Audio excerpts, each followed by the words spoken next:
Radio Network.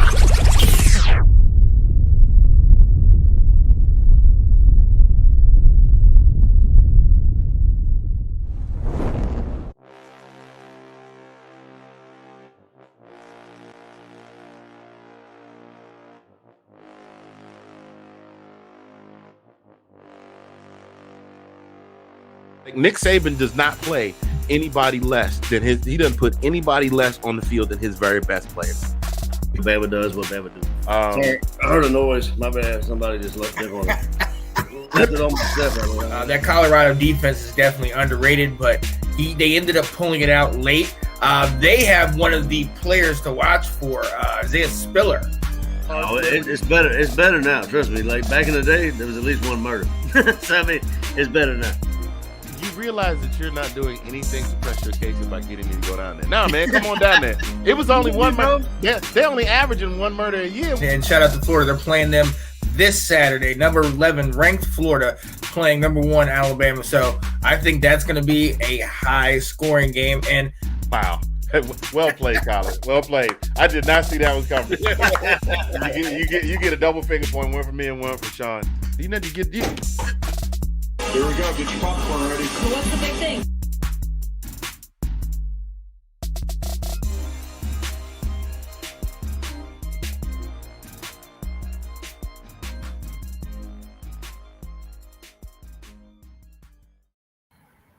Hey, gang, what's going on? It's your guy, Mr. Fingers, coming to you live from Zagness Central. And that handsome fella over there, I had to catch which way I was pointing because we're on opposite sides of the screen this week. My brother from another, Colin P. Brother, man, you know what? It was an interesting weekend, man. It was a very, very interesting weekend. That it was. I've definitely had better weekends. I'll tell you that for sure. But you and me both, Doc. You and me both. Yeah, it was definitely interesting. Let's put it that way. And not necessarily in a good way. But before we get into that, welcome to this week's episode of This Week in SEC Football, sponsored by DJG Enterprises. They are your home for custom-made gear. They can get you some of these engraved. They can get you some of these engraved tumblers and insulated tumblers and these custom-made Afghans. They can make whatever you want as far as your favorite sports team. Get at them today, www.greekgans.com. Thank you so much for being a sponsor of This Week in SEC Football. Hey, bro, look, hang on a second, because I'm having problems, y'all. I don't know if you've noticed, we've been having some problems with having a little bit of a lag. So until we get it straightened out, we're only streaming to the YouTube, but I have to post the links to Facebook and all of that good jazz. And the intro goes by pretty quickly, and I got fat thumbs. So I'm still trying to, yeah, that makes my nickname a little bit more appropriate, doesn't it? Hey, you've been doing pretty good though. You were bound for a little bit, you know. Yeah, there we go. All righty. So, yeah, we just gonna go ahead and talk about, you know what? Let's go ahead and have a little bit of fun first before we even get into the elephant in the room. You know, it was conference championship weekend. You know how that goes. Mm-hmm. And there's this team out on the West Coast, and they were pretty much kicking everybody's butt. They had one really rough loss, and then early in the season, and then they kicked everybody's butt rolling through the season, and then the season ender. They got their butts kicked again, and then they wound up playing the same team in their conference championship. Yeah. Oregon crapped the bed twice in 2 weeks against the same team. I'm trying to go easy on them just because I know we have there's a strong possibility we may be playing the same team too. But how in the hell do you lose to a team whose nickname is the Utes? Did you say Utes? Yeah, 2 Utes. What is a Ute? So, yeah, that's basically, you know, Oregon, all they had to do was win and get in. well, not get in, but because they already had that one loss. They had those 2 Right. losses, so they weren't going to get in. But all they had to do was beat Utah, and then they probably were going to have a clear path to potentially getting close enough in the rankings to have a shot at getting in the CFP. They Yeah. lose to the Ute. Did you say Utes? Yeah, 2 Utes. What is a Ute? And then they turn around and they get their butts kicked yet again. Again. Yeah. Again. So that's all we got to say about that. So Utah winds up winning the Pac-12. We hope that it looks like there might be some shakeup in the Pac-12 this coming season with Lincoln Riley making his way out to USC, and he's already flipping recruits that he heavily recruited. And Right. I talked about this on Friday. You know that I think were you on? No, you weren't on. But his agent was the guy. You were explaining. Yeah, you were explaining a little bit what was going on. Yeah, his agent was the guy. All of those rumors about LSU, there's stories floating around. None of them substantiated, but the stories are floating around. And Lincoln Riley's agent was the guy that floated the LSU stories. So you guys could all go jumping on the hey, I saw the plane leaving Norman, heading out to LA to USC and flying back over the weekend. And Lincoln Riley's doing this and Lincoln Riley's doing that. Man, look, Lincoln's not dumb. He knows how this game is played. He let his agent do all the work. If there was any meeting between him and the AD, I guarantee you it was done via Zoom conference. He wasn't getting on no plane and giving y'all no more ammo, but y'all jumped all over him going back and forth to Baton Rouge. Plane left Norman, just landed in Baton Rouge. Plane left Baton Rouge, just landed in Norman. I mean, the Post was just going crazy. His agent supposedly floated those stories. So you guys would pay no attention to USC. And the next thing you know, Oklahoma loses Bedlam on Saturday. He comes out Saturday night and says, I'm not going to LSU. All the LSU fans go, what? And then Sunday morning, we would like to very proudly announce the new coach of the USC Trojans, the former Oklahoma coach, Lincoln Riley. And it was a big coup, and we just shook up the whole football world. And in all intents and purposes, he did not lie. He didn't lie. He said he wasn't going. He wasn't going to. Yeah, well, I'm saying I should say he didn't lie. That was one of the lies he did not tell. He may have lied some other things. I like how you put that. I like how you put that. That's gonna be another clip. He might have lied about some other things. That was one that he was actually honest about. He was not going to LSU. That's gonna be another clip. That's going with Bama does what Bama do. He did not. That's one of the lies he did not tell. I like that, bro. I like that. Nah, I didn't lie to you. I just didn't tell you what I had did. That's all. If I told you something that wasn't true, it's a lie. But I didn't tell you that, you know. Well, you know how our parents talk about lies by omission, but we ain't gonna get into all that. I don't know. Hey, we from the same place, bro. I got you. Yep. Right. Yep. Yes, sir. Yes, sir. So we had that, but let's go ahead and address the elephant in the room, man. No pun intended. The elephant in the room. Georgia comes in ranked number 1. Nobody, and I mean nobody, all the pundits across the board on Saturday, except for Lee Corso, everybody was like, Bama doesn't stand a chance. Georgia's got the most dominant defense. The biggest concern I have is on their offense, but the defense will be able to do X, Y, Z. And you're looking at the score right there, which looks a lot like a score we saw last year when we played them. And so we wind up once again not winning the SEC championship. However, CFP rankings are out. It came out on Sunday. They did rank us number 3, and we will be taking on the Wolverines of Michigan in the Orange Bowl on January 1 for the opportunity to go back to the national championship, which would be our second trip in 4 years. So, not too terribly bad. No. But let's talk about it, man. What do you got? Because I did come on Saturday night right after the game and talk about it. But what do you got, man? I want to hear your take on this. Well, I mean, I didn't myself as well as probably a lot of other people didn't see that happening. And I did have my concerns with I voiced those concerns with the secondary.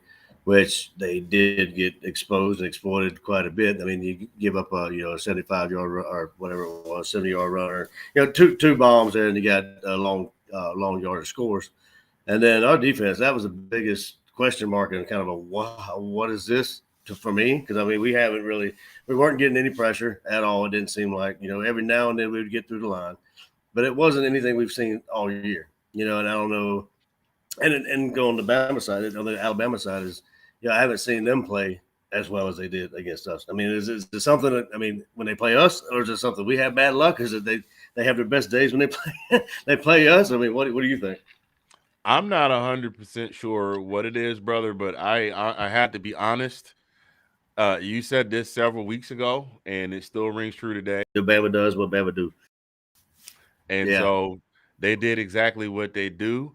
I have said this, as much as I want for the Dogs to beat Alabama, I have been telling people in several groups all week, the last person you want to count out in the NCAA, in D1, is Nick Saban.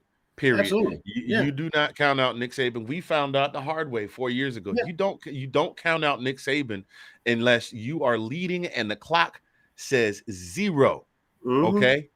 I mean, even if you have the ball and there's 10 seconds on the clock, the defense will do something. If you don't have the ball and there's 10 seconds on the clock, you got a Tua Tagovailoa dropping back and dropping the pass in the left corner of the end zone to Devontae.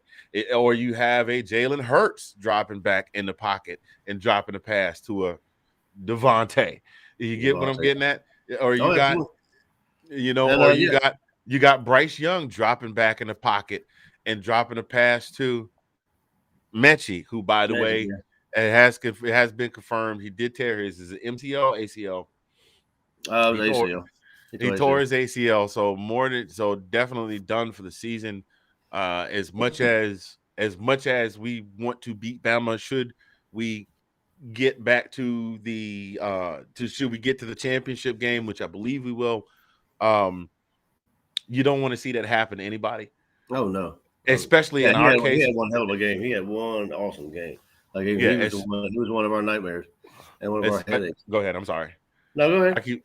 I was just going to say, especially since the fan base right now, at least on social media, is completely split right down the middle.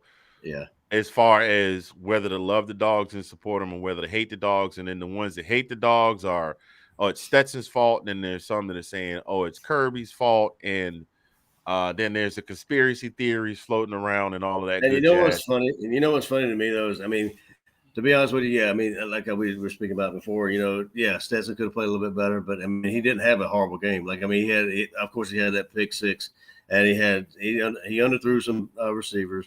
I think he had 2 picks, I think, total. But at the same point, our defense has never played like that. We have never seen that. I mean, not all season. Not all season. I'm not placing blame on any specific part of the team. I mean, it was a team loss.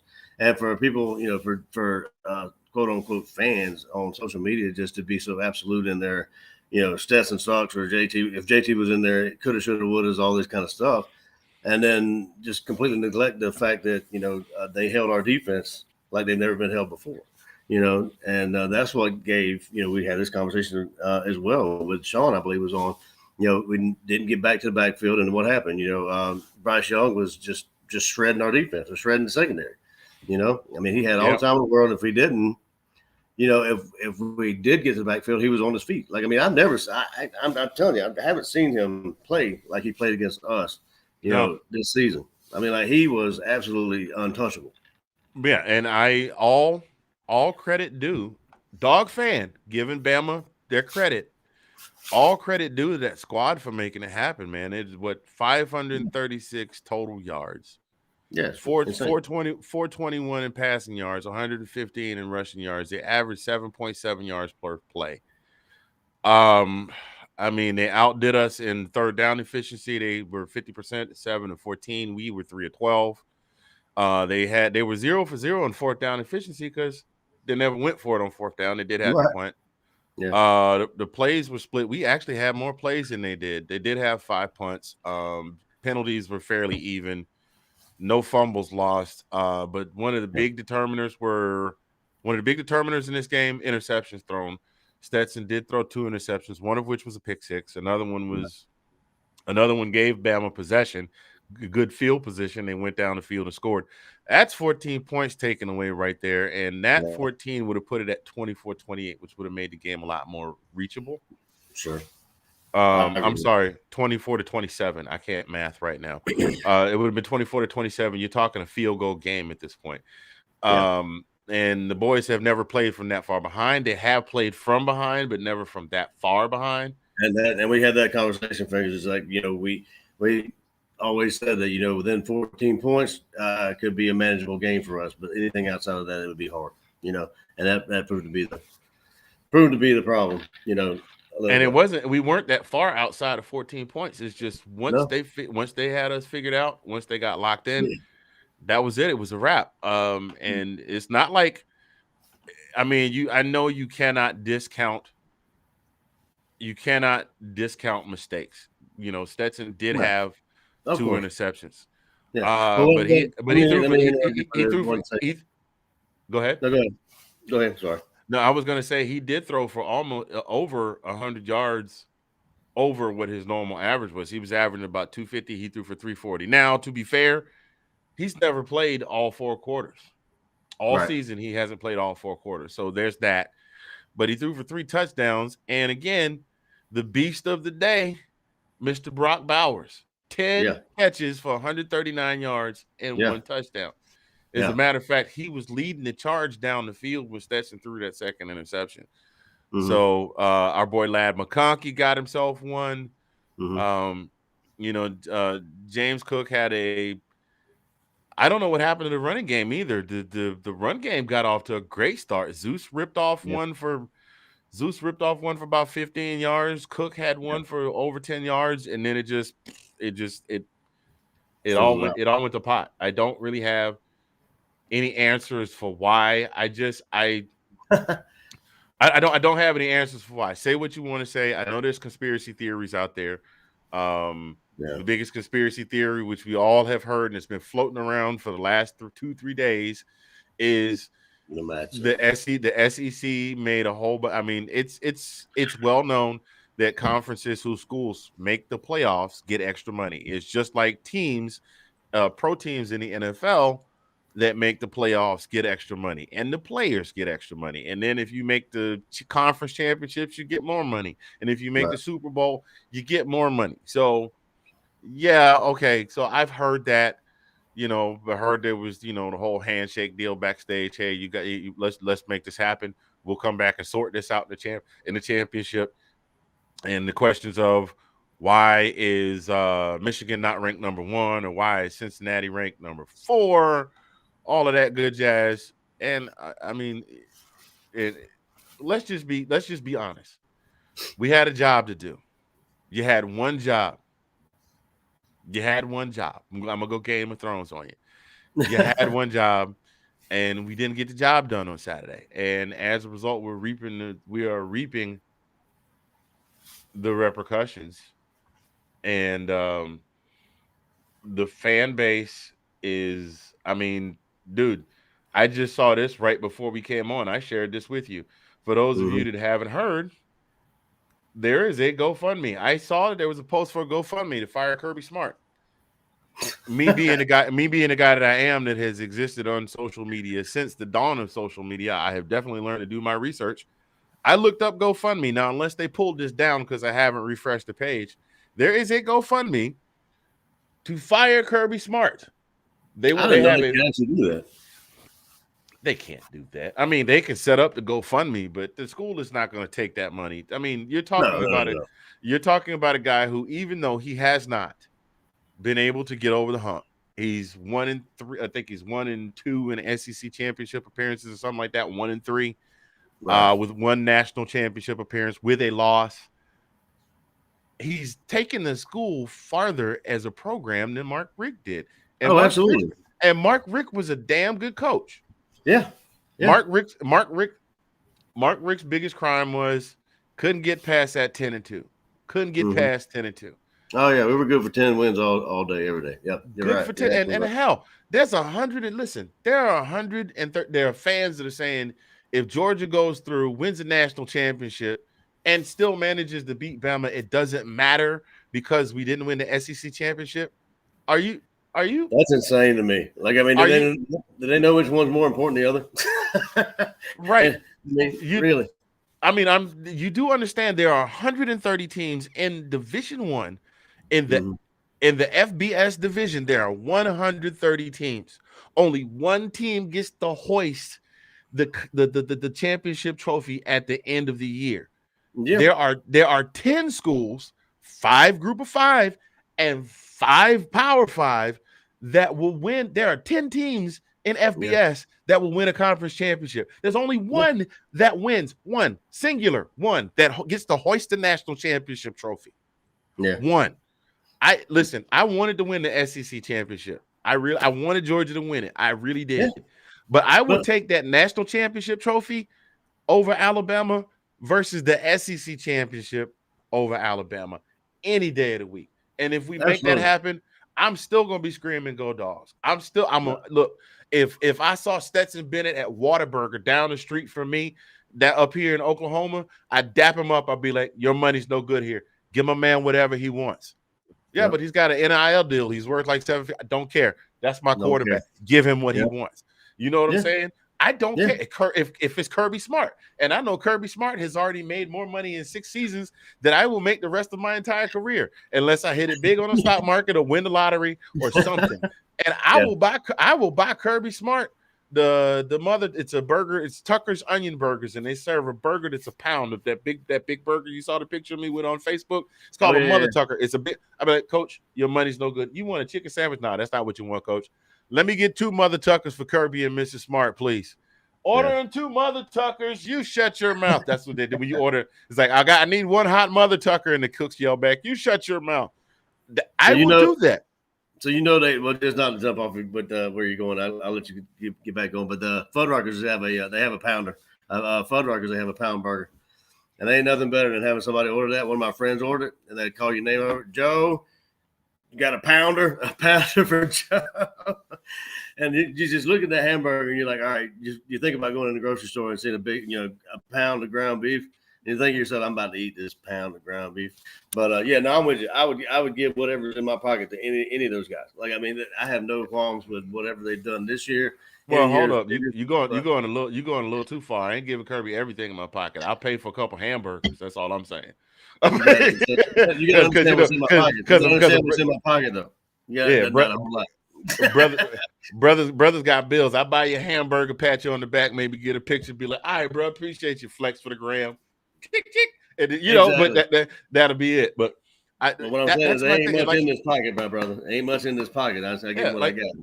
How demented do you have to be? Like, how many times have fan bases run coaches out of town and then been sorry? I'll give you a perfect example. Brett Venables was in Oklahoma, who, by the way, Oklahoma did finally get themselves a head coach. And Brett Venables, who's a defensive coordinator at Clemson, was confirmed today, or maybe it was last night, as the head coach, the new head coach of the Oklahoma Sooners. And he was here. And a lot of people were pissed at the job he was doing, and he wound up leaving. They are so happy to have him back right now. I'm just saying, they're happy to have him back right now. You know, folks ran Mark Richt out of town. Like let's just say the folks that didn't want Mark Richt around, like, they didn't run him out of town. Of course, the athletic director made the decision. But let's say they had fired Mark Richt and brought in Kirby, and he turned out to be a complete train wreck. Right. You'd be looking for Mark Richt to come back, wouldn't you? Oh, absolutely. Like, I don't have the stat in front of me, and you may be able to get to it more quickly than I can, but I don't have the stat in front of me. But I do believe it was a goodly number of years before Vince Dooley, who had 1 championship, singular. Yeah, didn't you say like 15 or something, like 15 years before his first one, I think? Yeah. It was somewhere in that neighborhood before he won his first national championship. Yeah. He was a coach from he became the coach at the University of Georgia in 1964. He did not win a national championship until 1980. He was the coach of the team for 16 years before he won a national championship. but he was building a program. You don't just hire a guy and he becomes the best thing since sliced bread overnight. Yes, Nick Saban was able to do it, but Nick Saban already had a formula and had head coaching experience before. By the way, y'all forgot about he was a head coach at LSU and he won a national championship, right? I mean, he already knew what he needed to do. He was building it up at LSU. Then he left because, you know, he got an offer he couldn't refuse to go to Miami and maybe win a Super Bowl. He got there and he was like, nah, I can't deal with these fools. Plus that I can't work on Sunday because I like to have my little Debbie cream pies on Sunday. And Miss Terry won't let me have them. She said you can either work or you can have your cream pies, but you can't do both. So he left and he got a job at Alabama and he turned around and he turned Alabama, but he already had the formula built. He'd already won a national championship at LSU. So when he went to Alabama, guess what happened? Kids from Louisiana wanted to go to Alabama and play for Nick Saban. He built he had the winning formula, so he just built a dynasty. Oh, he had only took him a couple of years at Alabama. He'd already won a national championship. This is Kirby Smart's first head coaching job. And he is definitely he's doing that absolutely great for his first job. You know what I'm saying? But it goes back to what, you know, when Saban did his presser there, his quote unquote people were calling a rant. I mean, this proves it all right here. Like, I mean, this proves it all for the Georgia fan base. You know, I mean, we can't, you know, we did win the SEC championship, but now they're calling for Kirby's head. You know, just because, I mean, we did make the playoffs. You know, and I think honestly, this is probably the best situation we could possibly be in. I think it was kind of a blessing in disguise. Of course, I'd like to have won the SEC championship, but I mean now, you know, we're still in the playoffs. You know, we still got a chance at Bama if we get there again. You know, I mean, all is not lost, but it looks like the sky's falling to a lot of the Georgia fans. Yeah, and not only that. Well, Ed Orgeron was the defensive line coach at LSU for a year before he became the head coach. Yeah. So he had a year's worth of coaching experience there, and then it still took him 3 years to win a national championship. You understand? Right. Nothing is instantaneous. Okay, so yeah, it's taking Kirby a little bit longer to get over the hump, but guess what? He's going to get us there, and I think he's going to get us there this year. That's just my tip. Yeah, no, I mean, you know, the reason I said that it's probably possibly the greatest time for this to happen to us against them. Like we were talking about before, you know, we got 3 weeks. Got 3 weeks until we play Michigan, right? So we got those 3 weeks for them to figure out what in the world happened. You know, what was tripping up the defense? What was tripping up the offense? I mean, we got to get these guys those corners, you know, to able to you know, to see the ball a little bit better and you know, try to make some plays on the ball and maybe get some picks for us. Because I mean, we're gonna need turnovers, I believe, against them. I mean, we're gonna have to force some turnovers to beat them, I believe. Oh, absolutely, because Michigan has got now what we're really gonna need is a defensive step up because that Hassan Haskins is no joke. Oh yeah, he is no joke. Right. I've been calling people grown men all year. Hassan Haskins is definitely. I haven't been really following them all year because we've been following SEC real tight, and that's where we put our focus. But Hassan Haskins is on grown man status. I mean, the boy ran five touchdowns against Ohio State, and then he ran for. I got that pulled up right here. Hassan Haskins ran for 2 touchdowns. Well, he didn't really blow him. He wasn't a world beater, but he didn't have to be. Because the defense just completely shut Iowa down. But even still, he had 2 touchdowns. He 56 yards and 2 touchdowns against Iowa. Yeah.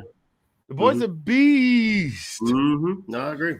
So we're gonna have to figure out a way to shut. We're gonna have to figure out a way to shut that down. Actually, I think the defense is going to come back and gel.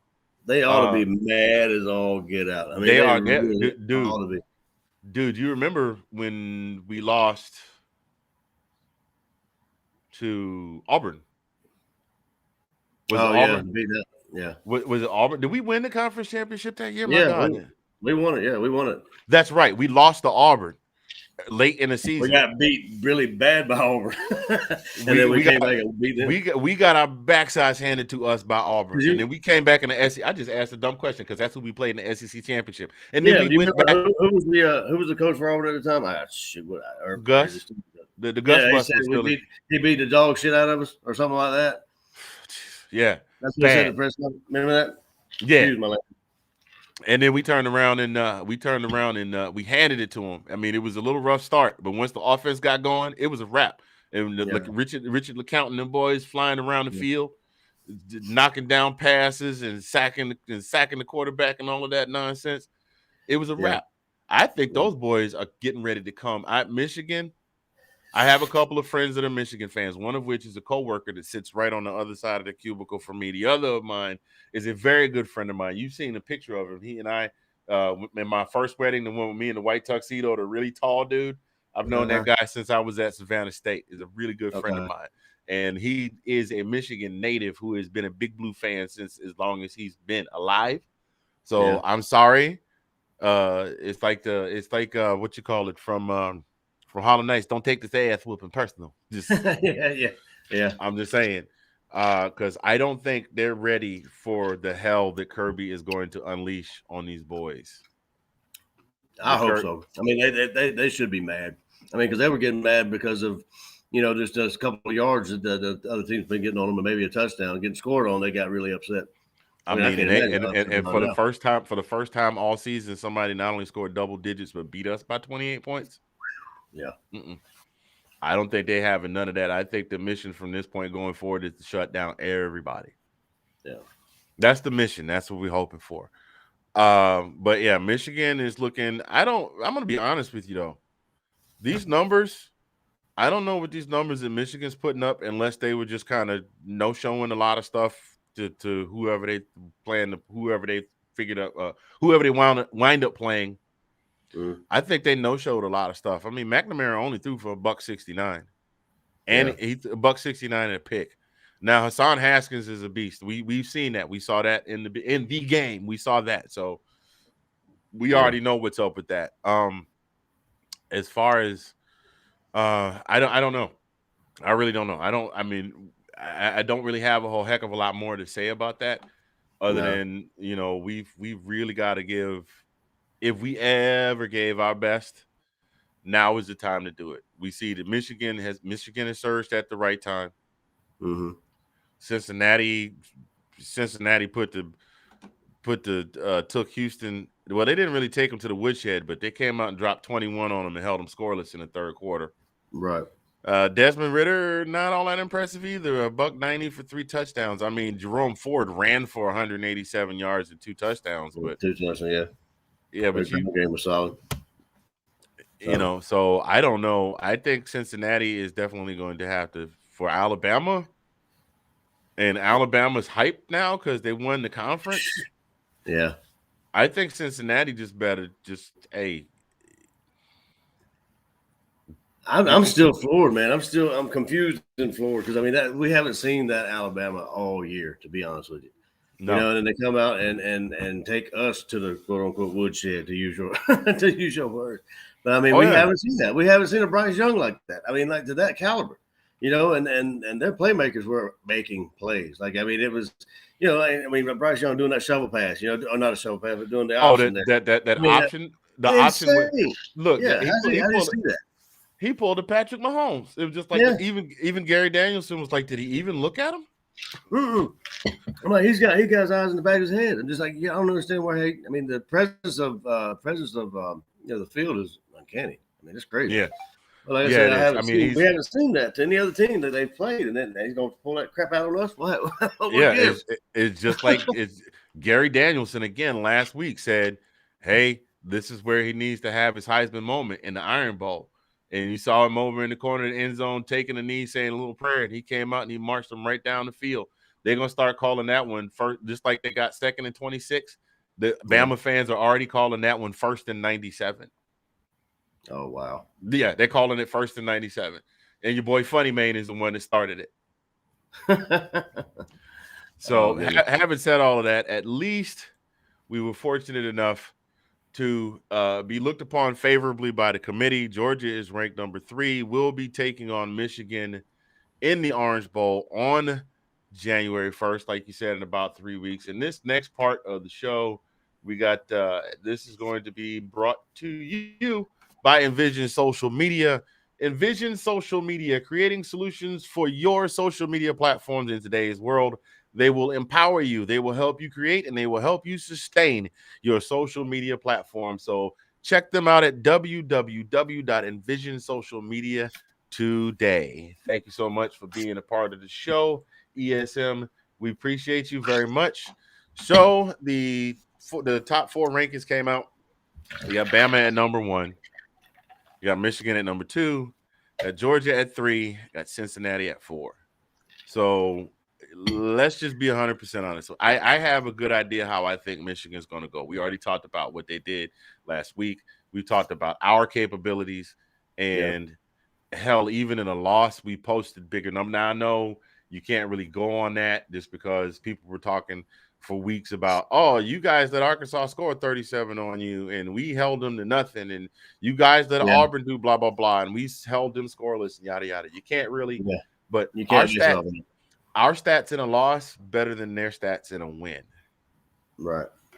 So, and before you go any further, we're picked by 7.5 right now. Right. I expect that to either stay there. I don't know if I would be surprised if it goes higher. Plus you got a locker room full of angry young men right now. Very true. You got a locker room full of angry Kirby, and that was going to go back to that too.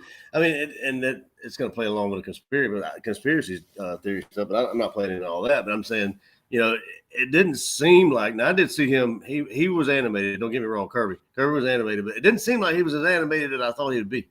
You know what I mean? Did you see that? Yeah, I did. His get back guy did not get any kind of workout this Saturday. Normally his get back guy is breaking a sweat trying to keep Kirby on the sidelines.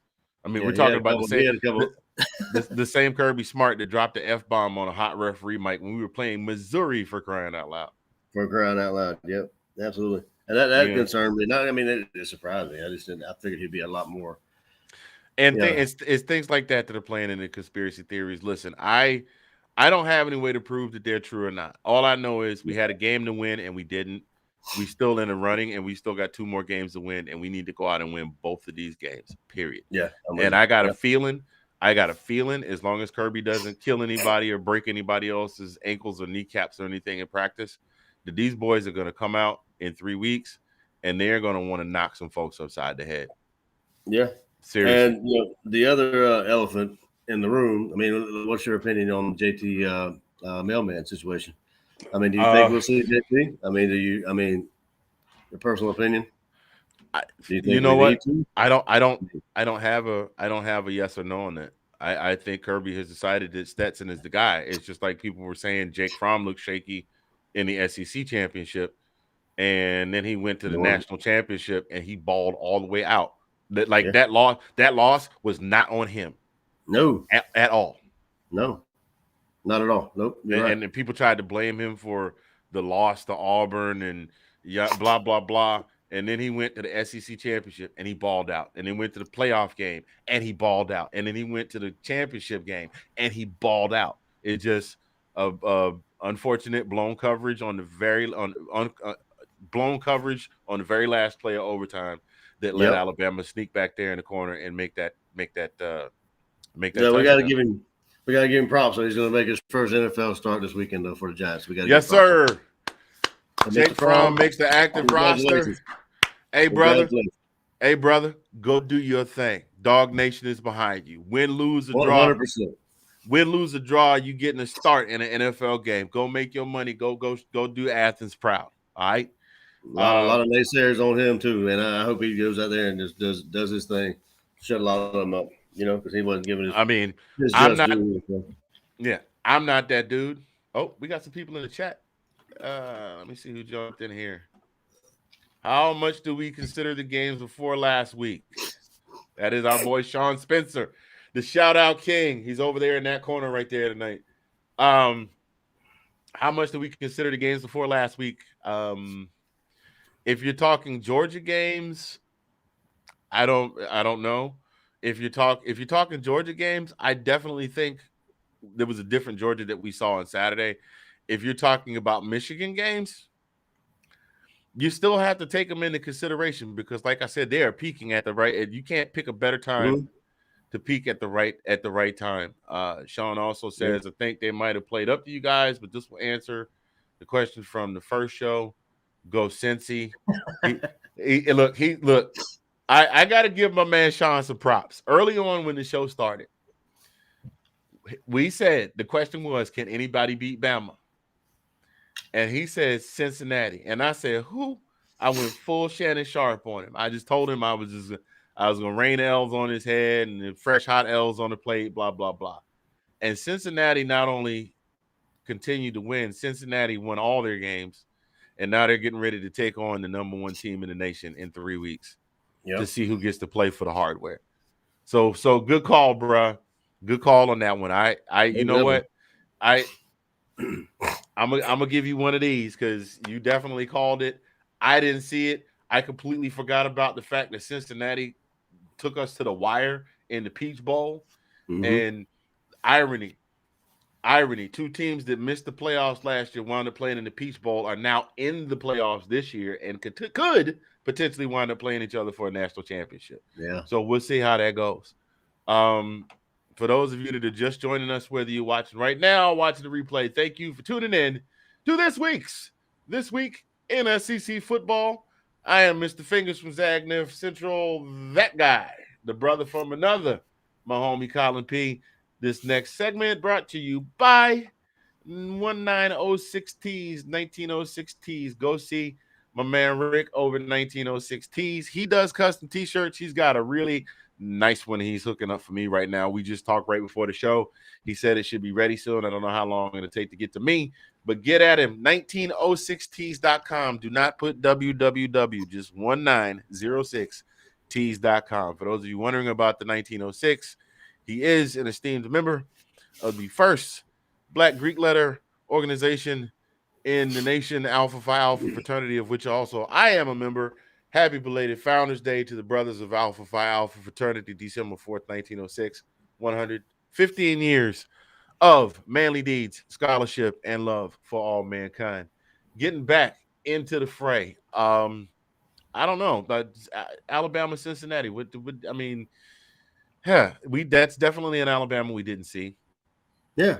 All season. And a Georgia we didn't see. And a Georgia we didn't see. Right. This is an Alabama team that showed up and looked dominant from start to finish against a team that was expected to beat them. Because if you look at Alabama's schedule, there wasn't really anybody that we thought would beat them except for Auburn. And then 7 or 8 games down into the season, we knew that Auburn probably wasn't going to beat them, but they were at least going to get up for the game, which they did. They met that expectation. They just couldn't hang on. Yep. Yeah. So, yeah, you're right, Sean. I agree with you 100%. Whose defense plays better? What's that guy's name? Adrian Hutchinson? Guy's nasty. If we could have Adrian Hutchinson in the defense with Nakobe Dean and Nolan Smith and Big Baby and Big Baby, boo. Woo-hoo. It would be nothing nasty. Both teams are definitely that'll go back to the quarterback. I mean, I hate to keep harping on the quarterback situation, but I am kind of interested in see what's going to happen. Will Kirby fold to the pressure of the fans or whoever? You know, I don't think he will because I mean he hasn't shown that in the past. But you know, I don't know what would make him. I guess what I would say to give. Or just to switch it up. What say you about them practicing these 3 weeks and throwing a couple of plays in there where JT does come in and kind of switches it up? Do you see that happening or no? Or business as usual? Kirby doesn't really do a whole lot of trick plays. I mean, he tried to do the fake punt on 4th down last year that fell apart. And he had a couple other plays. I've really only seen Kirby run a couple of trick plays. That nasty flea flicker. That was dirty. That flea flicker and. I forget if it was the SEC championship or the national championship game. That nasty flea flicker, and he hit DeAndre Swift, full stride right in the breadbasket. That was nasty. Then he did the whole that Big Baby they pulled the refrigerator parry. They gave Big Baby a touchdown. And then the fake punt that he tried or fake field goal last year that just ended horribly. But Yeah. Sean makes a very valid point. When you go to Absolutely. the dance, you dance with the one that brought you. And Now, I agree. when And I when agree. it I was come down bringing it up for conversation.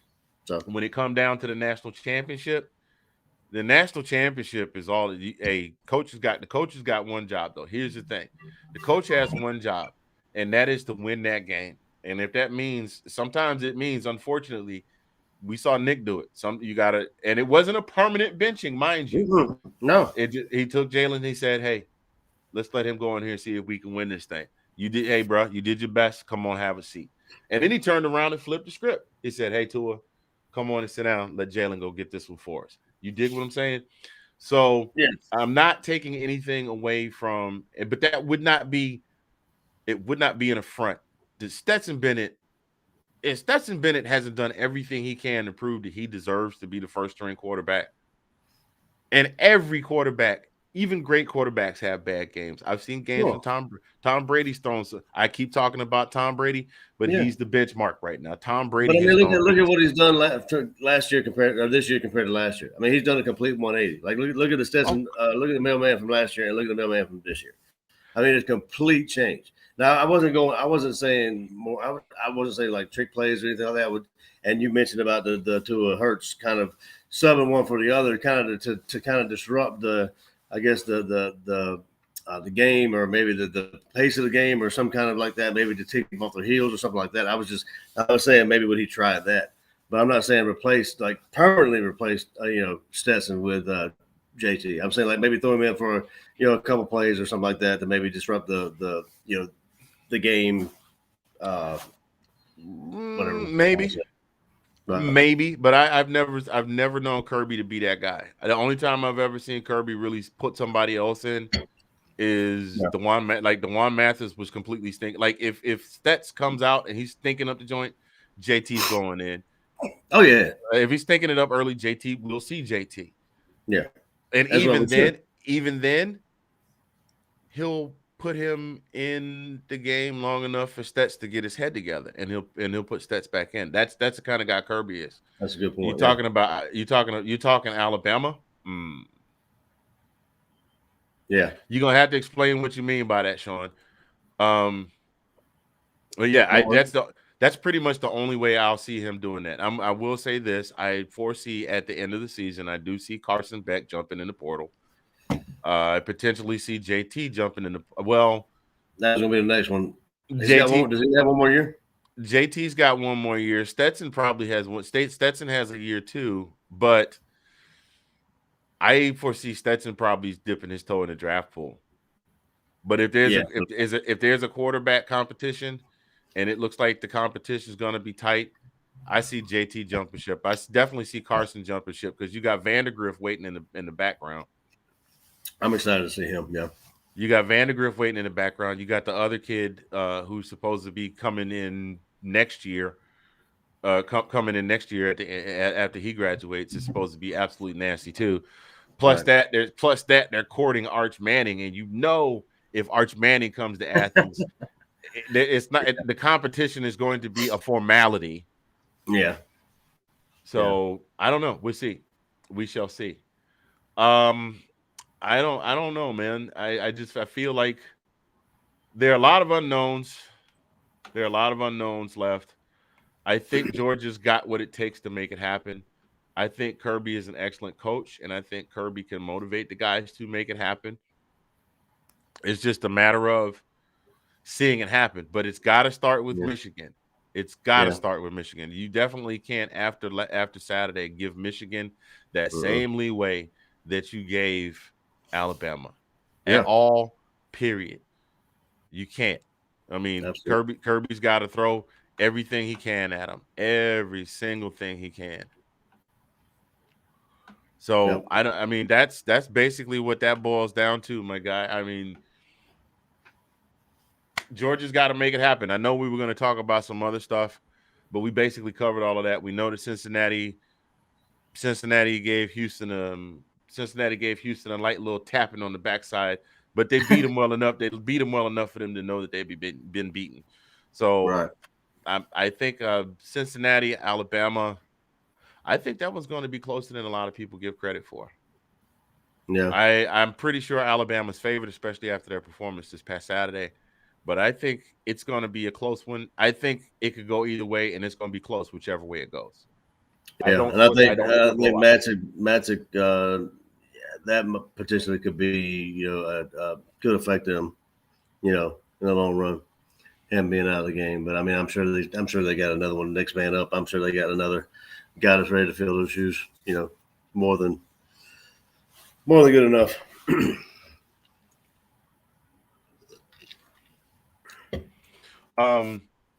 So that's where we are, folks.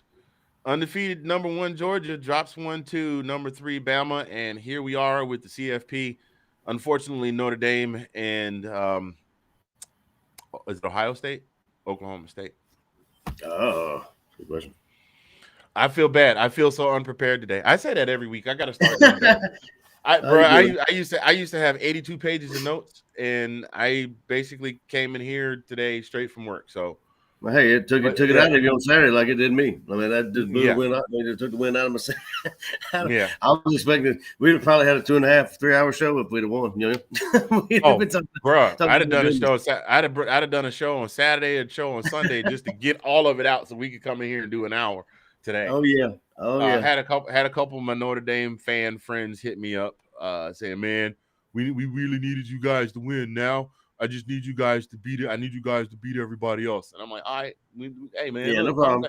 You say that like I'm the coach." So let me make a few phone calls. We'll take care of it. Yeah, let me go ahead and get on the hotline and be like, "Hey, Kirby, yeah, this is the dude that brought you the Whataburger. Real quick, yeah, we need to do something. We got to win this one because my friend said he want us to win. So do what you can." My friend say, I got to do it because of him. Yeah. Nobody else is my friend. Yeah. So wow, that would be a roundabout way of winning one for the Gipper. Georgia winning a football game for a team that they've beaten 4 times in the last 40 years, one of which was a national championship. Exactly. Who's one of their most famed players is the Gipper. So Georgia wins one for the Gipper. That would be an interesting headline. So I was just looking at Bama. Wow. I hadn't even looked at the line for Bama Cincinnati. They got it at 13.5. Bama 50 over under 58. So I mean they're expecting. I would hope that's not all Bama. I mean I'm sure Cincinnati's going to have some of those 58. But yeah. I think Cincinnati's going to put up some of that 58. I think they're going to put up a goodly amount of that 58. Sean, you've made me a convert, sir. I'm finally a believer of the Church of the Great Bearcat. So I've been a fan of them too. Let's just hope that me joining the congregation doesn't jinx their chances of winning. So that Georgia curse, maybe we put it on some other people. Yeah. So we're gonna get out of here. Before we do a couple things to wrap up shop, we did talk about our sponsors. By the way, ladies and gentlemen, if you enjoy what we do and you want to grab yourself a little piece of This Week in SEC Football, we got our own shirts. And I gave it to my wife because it's hers, and I didn't bring it in here with me tonight. But we got some great shirts, lots of apparel. Go over there and check us out at zagnif-apparel.myspreadshop.com/all. I know that's a lot to swallow. Take yourself a screenshot. Go visit the website. Grab yourself some nice gear. For all of you Bama fans out there that are watching this replay right now, we have a shirt that we coined from one of Colin's catchphrases, and it goes a little something like this. Did you say YOUT? Nope, that's the wrong. Bama does what Bama do. There we go. That's the one. Bama does what Bama do. And it's really nice. Got the crimson on the black background, so it's almost like you got your own little blackout jersey. I'm pretty sure there'll be a lot of them in demand between now and their playoff game with Cincinnati. As a matter of fact, you know what I'm gonna do? I'm gonna look and see how much of a discount we can give on those suckers. If we can give a discount, we'll come up with some kind of discount on those for all of you Bama fans that would like to have a Bama does what Bama do. Yeah, we got Bama t-shirts too, just like Funny May run the ball and Ramma Jamma Yellow Hammer. We got Bama shirts too, just to show you that we are an equal opportunity free enterprise. Absolutely. Go over there and check us out and grab yourself a t-shirt today. And yes, last parting shot before we get out of here. Sean hit it right on the head. Whoever starts, get the ball to Pickens, get the ball to Bowers. He had Pickens had that one catch coming back off that traumatic knee injury and still back showed shoulder why. throw was great. Yeah, back shoulder throw was a great. Still great showed why he is a dominant wide receiver in D1 ball, despite the fact that he's only played 6 plays all season long. And Bowers must have some big hands because he's been catching some great passes with those hands. I mean, like he just jumping up and getting them.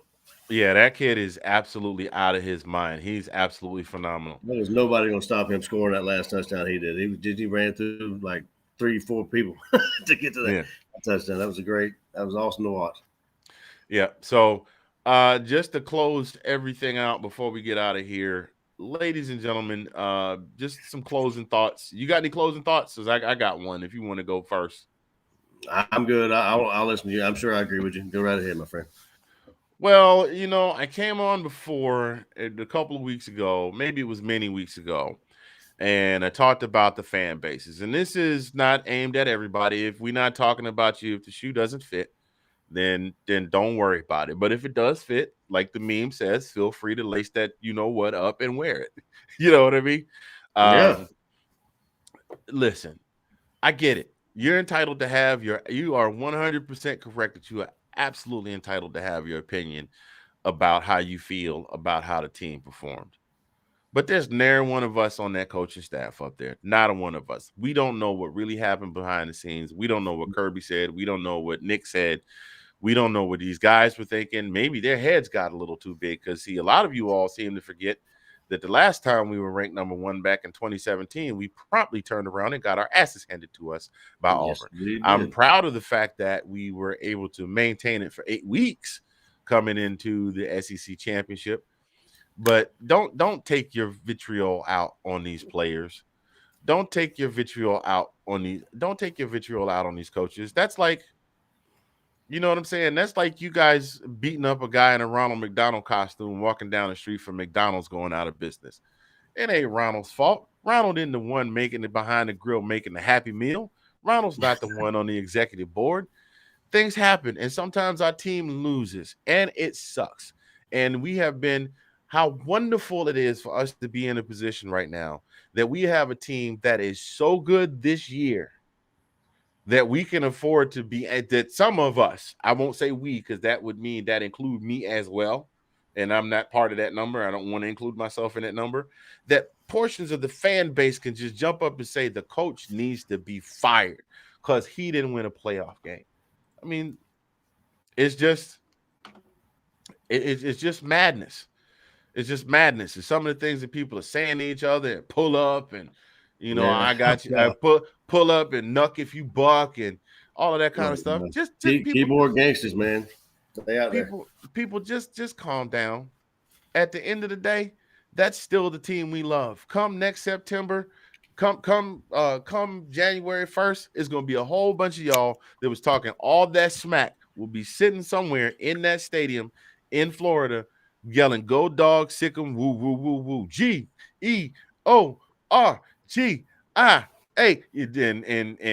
and crying and taking your hat off and holding it over your heart when the Battle Hymn of the Bulldog Nation plays. All of that, y'all will just be in there. I mean, crying, tears, the whole nine. I get it. Just roll with your team. Let your team know that you love them. Let the AD handle what needs to be handled. If the AD thought Kirby was doing a bad job, he wouldn't have gotten a ticket on the bus to get back to Athens. I can guarantee you that. And you want to know how I know it? I lived in the DC area for 18 years, and I seem to recall somebody with the last name Gruden and not the one that got fired from Oakland was told to turn in his key card at the end of the football game. The end of the football game. Yeah. Give me your key card. You're fine. No, it was the next morning. Because he went speeding out of the owner went speeding out of the tunnel, mad because they lost. And the next morning, hey man, I know you eating breakfast, but I need you to come on by and drop off your key card. He's like, haha, joke's on you. I left it in the locker room. See ya. Just make sure my check don't bounce. Deuces. So just support. That's all I'm saying. Let's show a united front. And just to piggyback on that, there's a difference between criticism and just straight out hate. I mean, like it's just, you can criticize all you want. You can have opinions, you can have whatever. Just, I mean, you got to understand these kids are, these are kids you're talking to. You want to blame somebody, blame the coaches. Blame that kind of stuff if you want to blame somebody. But I mean, at the end of the day, you really have no say in, anything. You're a fan. Yeah. That's where it stops. Absolutely, 100%. I agree with that, sir. Good sir, I appreciate you. We're gonna go ahead and wish our viewers adieu. Thank you so much for tuning in to this week's edition of This Week in SEC Football. I am Mr. Fingers from Zagnif Central. That fellow over there is the brother from another, Colin P. On behalf of myself, and our sponsors, DJG Enterprises, GreekGans.com, 1906tees.com, and I got a peek at this, Envision Social Media. Thank you all so much for joining us today. We will be back next Monday. You all be good. We'll be popping in on you. We'll probably just go to a once-a-week format, come in and talk about the bowl games and things we've heard and said in the different camps leading up to the Orange Bowl. So stick with us and stay tuned. We'll see you next week. Take care. Holla. Yeah.